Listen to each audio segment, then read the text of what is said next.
नमस्कार मंडळी, पुन्हा एकदा तुम्हा सर्वांचं आपल्या लाडक्या यूट्यूब चॅनलमध्ये मनापासून स्वागत आहे. मी संसार माझा रेखिते या मालिकेच्या आजच्या भागात सुरुवातीलाच आपल्याला असं दिसतं की अविनाश अधिकाऱ्यांकडे टेंडरबद्दल बोलायला जातो. ते खुर्चीवर पाठमोरे बसलेले असतात. अविनाश काम व्हावं म्हणून त्यांना 1,00,000 रुपये लाचसुद्धा देतो. तेव्हा अधिकारी पाठ फिरवत समोर बघतात तर ते अनुप्रियाचे वडील असतात. ते अविनाशचा खूप अपमान करतात आणि पोलिसात द्यायची धमकीसुद्धा देतात. तेव्हा अविनाश कान धरून त्यांची माफी मागतो. इकडे घरी अनुप्रियाची तब्येत खूप बिघडलेली असते. तरीही काम करण्यासाठी ती स्वतःला समजावून तयार करते.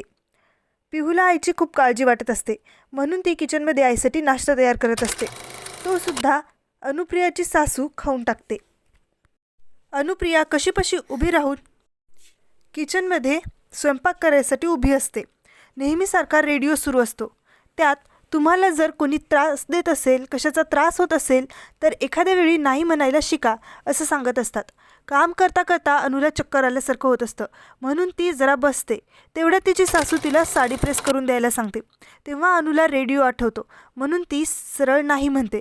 तेव्हा सासू अवीला सांगण्याची धमकी देते, म्हणून अनु नाईलाजाने साडी प्रेस करून देत असते. तेवढ्यात तिची जाऊ तिला म्हणते, अगं सासूबाईंनी तुला औषधं शोधून द्यायला बोलवले, मी साडीकडे लक्ष देते.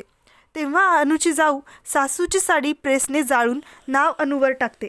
त्या अनुच्या नावाने ओरडत असतातच तेवढ्यात रागाने तनतन करत अविनाश तिथे येतो आणि तू तुझ्या बापाकडं माझ्या चहाड्या करतेस का असं म्हणत तिला खूप रागावतो.